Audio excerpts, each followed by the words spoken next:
दोस्तों, धान की फसल में अगर आप गुड़ का इस्तेमाल करते हैं तो आपको बहुत ही शानदार फुटाव देखने को मिलता है। आपने कभी ना कभी ज़रूर आपने YouTube पे या कहीं पे ज़रूर सुना होगा कि हमारी धान की फसल में या किसी अन्य फसल में हम अगर गुड़ का उपयोग कर लेते हैं तो हमें बहुत ही शानदार रिजल्ट मिलते हैं। तो आज की इस वीडियो में हम जानकारी आपको देने वाले हैं हमें अपनी फसल में गुड़ का इस्तेमाल किस तरीके से करना चाहिए और हमारी फसल में गुड़ का इस्तेमाल करने से ग्रोथ पर क्या असर पड़ता है और मेड़े पर या कल्लों पर क्या असर पड़ता है, कल्लों की संख्या बढ़ती है या नहीं बढ़ती, या फिर इसके इस्तेमाल से हमारे धान पर कोई नुकसान होता है या नहीं होता है। और इसके अलावा हम आपको बताएं कि आप अपनी धान की फसल में गुड़ का इस्तेमाल किस तरीके से कर सकते हैं और क्या क्या सावधानियां आपको बरतनी चाहिए जिससे कि आपकी धान की फसल में कोई नुकसान भी ना हो और आपको ज़्यादा बेहतर रिजल्ट देखने को मिल सके। तो चलिए शुरू करते हैं बिना देरी किए। तो जैसा कि आप सभी लोग जानते हैं कि धान की शुरुआती अवस्था में हमारे धान की फसल को सबसे ज़्यादा माइक्रो न्यूट्रिएंट्स की ज़रूरत होती है। अगर आप अपनी फसल में माइक्रो न्यूट्रिएंट्स की पूर्ति अच्छी तरीके से करा लेते हैं तो शुरुआत से ही आपके पौधे अच्छे होकर चलते हैं और आपकी फसल में ग्रोथ भी अच्छी होती है और आपकी फसल में रोग और कीट भी कम लगते हैं। तो इसलिए हमें ज़रूरी होता है कि हम अपनी फसल में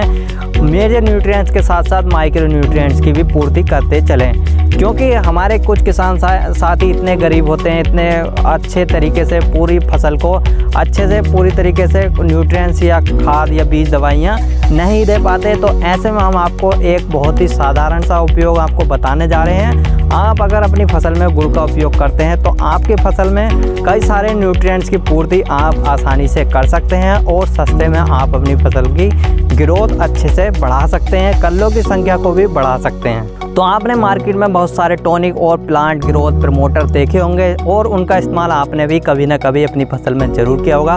तो उनके अंदर भी आपको गुड़ की मात्रा देखने को मिलती है, जिसकी वजह से उनके अंदर गाढ़ापन और कालापन आपको देखने को मिलता है। गुड़ के साथ साथ उसके अंदर ह्यूमिक एसिड भी आपको देखने को मिलता है। ह्यूमिक एसिड भी बहुत ही सस्ता तत्व है और आपकी धान की फसल में और अन्य फसलों में बहुत ही ज़्यादा काम करता है। गुड़ के अंदर आपको ऐसे तत्व देखने को मिल जाते हैं जो कि आपकी धान की फसल में शुरुआती अवस्था में और लास्ट तक आपकी धान की फसल को बहुत ज़्यादा ज़रूरत होती है। तो सबसे पहला जो तत्व है वो आपके गुड़ के अंदर मिलता है प्रोटीन की अवस्था आपको बहुत ही ज़्यादा इसके अंदर मिलती है। प्रोटीन के इस्तेमाल से आपकी धान की फसल की ग्रोथ भी अच्छी होती है, कल्लों का फुटाव अच्छा होता है और आपके धान में क्लोरोफिल की मात्रा भी इसके कारण बढ़ जाती है। और इसके अंदर दूसरा तत्व होता है फेरस। फेरस धान की फसल के लिए बहुत ही ज़्यादा महत्वपूर्ण होता है।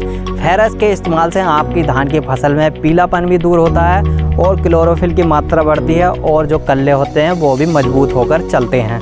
और तीसरा इसके अंदर होता है मैग्नीशियम। मैग्नीशियम एक सूक्ष्म तत्व है और आपकी फसल को बहुत ही कम मात्रा में इसकी ज़रूरत होती है, लेकिन बहुत ही ज़्यादा महत्वपूर्ण तत्व आपकी फसलों में होता है। सभी तरह की फसलों में यह आपको बहुत ही ज़्यादा ज़रूरी होता है। कुछ रोग ऐसे होते हैं जो कि आपकी मैग्नीशियम की वजह से आपकी फसल में आ जाते हैं। तो अगर आप मैग्नीशियम का इस्तेमाल करते हैं तो आपकी फसल भी स्वस्थ होकर चलती है और दूसरा रोग प्रतिरोधक क्षमता भी आपके फसल में बढ़ती है। और चौथा तत्व इसके अंदर होता है पोटेशियम या पोटास। पोटास आपकी धान की फसल में बहुत ही ज़्यादा महत्वपूर्ण है। धान के साथ साथ अन्य फसलों में बहुत ही ज़्यादा इसकी आवश्यकता होती है। यह आपके फल में या बालियों में बहुत ही ज़्यादा महत्वपूर्ण काम करता है। अगर आप अपनी धान की फसल में पोटेशियम की पूर्ति कर लेते हैं तो दाने लास्ट तक भर कर आते हैं, बालियाँ मोटी निकल कर आती हैं और दानों का रंग भी चमकीला और चमकदार निकल कर आता है।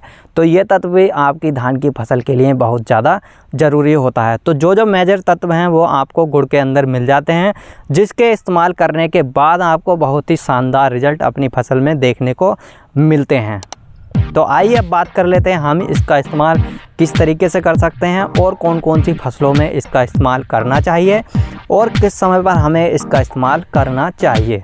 तो किसान साथियों, आप गुड़ का उपयोग कई सारी फसलों में कर सकते हैं, जैसे गन्ना की फसल में आप कर सकते हैं, आलू में कर सकते हैं, धान में कर सकते हैं। इसके अलावा सब्जी वर्गीय फसलों में भी इसका इस्तेमाल किया जाता है और मेंथे की फसल में भी आप गुड़ का इस्तेमाल कर सकते हैं। इन सभी फसलों में आपको शानदार रिजल्ट इसके मिल जाते हैं। इसके अलावा अगर आप अपनी धान की फसल में या फिर मेंथे की फसल में इसका इस्तेमाल करना चाहते हैं तो आप 1 से 2 किलो पर एकड़ के लिए गुड़ का इस्तेमाल करें। इससे ज़्यादा आप इसका इस्तेमाल ना करें और अगर आप अपनी धान की फसल के अलावा गन्ने जैसी फसल या फिर आलू की फसल में इसका इस्तेमाल करना चाहते हैं तो उसके लिए आप 3 से 4 किलो पर एकड़ के हिसाब से गुड़ का इस्तेमाल कर सकते हैं। उसमें इतनी मात्रा में कोई दिक्कत नहीं होगी। अब देखिए दोस्तों, इसका इस्तेमाल करने से पहले हमें ज़रूरी होता है कि इसे हम तैयार कर लें। अब इसको किस तरीके से तैयार करना, आइए हम आपको बता देते हैं। तो सबसे पहले अपनी 1 एकड़ की फसल के लिए गुड़ की मात्रा आपने 1.5 से 2 किलो लेनी है और उस गुड़ को आपने बारीक बारीक टुकड़ों में तोड़ लेना है। और उस गुड़ को बारीक टुकड़ों में तोड़ने के बाद एक बाल्टी के अंदर 6 से 7 लीटर पानी लेना है और उस गुड़ को उसके अंदर आपको डाल देना है। और इसी के साथ आप 200 से 250 ग्राम बेसन ले सकते हैं और उस बेसन को भी आप उसके अंदर डाल दें। और तीसरी चीज़ जो आप ले सकते हैं वो खल आती है, सरसों की खल आप ले सकते हैं। उस खल को आपने 500 से 600 ग्राम आप ले सकते हैं और उसको भी आप उसी बाल्टी में डाल दें। और उसको डालने के बाद अपनी किसी अच्छी सी जगह पर रख दें जहां पर आपकी धूप ना आए, छाँव वहां पर बनी रहे। और समय समय पर उसको घोलते रहें, नीचे नहीं बैठना चाहिए। जब वो पूरी तरीके से घुल जाए, लगभग 7-8 दिन में यह आपकी बाल्टी में जो पानी है उसमें आसानी से ये घुल जाएगा। उसके बाद यह आपकी फसल में डालने के लिए तैयार हो जाता है। इस्तेमाल करने का तरीका, अब इसको इस्तेमाल हम किस तरीके से कर सकते हैं हम आपको बता देते हैं। इसके इस्तेमाल करने का तरीका सबसे अच्छा ये है कि जब आप अपनी फसल में सिंचाई कर रहे हैं तो उस समय पर आप इसका इस्तेमाल करें। इस्तेमाल करने से पहले आप इसमें 10-12 लीटर पानी डाल लें और पानी बढ़ाने के बाद एक बाल्टा या ड्रम में रख लें। और उसके बाद जब आप अपनी फसल में सिंचाई कर रहे हो तो आप बरहे पर ही उसको थोड़ा थोड़ा डालते रहें, अपनी क्यारियों के हिसाब से आप उसमें डालते रहें। तो ये आपको सबसे अच्छा तरीका होता है। इस तरीके से आप इसका इस्तेमाल कर सकते हैं। अब इस्तेमाल करने के बाद सबसे ज़्यादा ज़रूरी होता है सावधानियों को ध्यान में रखना। सावधानियां अगर आप अपनी फसल में ध्यान में रखते हैं तो आपको और भी बेहतर इसके रिजल्ट देखने को मिल सकते हैं। एक तो जब आप इसका इस्तेमाल कर लेते हैं तो उसके बाद आप अपनी फसल में कम सिंचाई करें, ज़्यादा सिंचाई ना करें। अगर आप अपनी फसल में ज़्यादा पानी या ज़्यादा सिंचाई भरकर रखेंगे तो आपकी फसल में इसके रिजल्ट आपको कम देखने को मिलेंगे। इसके अलावा आप इसका उपयोग स्प्रे में ना करें। स्प्रे में अगर आप इसका इस्तेमाल करेंगे तो हो सकता है थोड़ा बहुत आपको नुकसान देखने को मिले।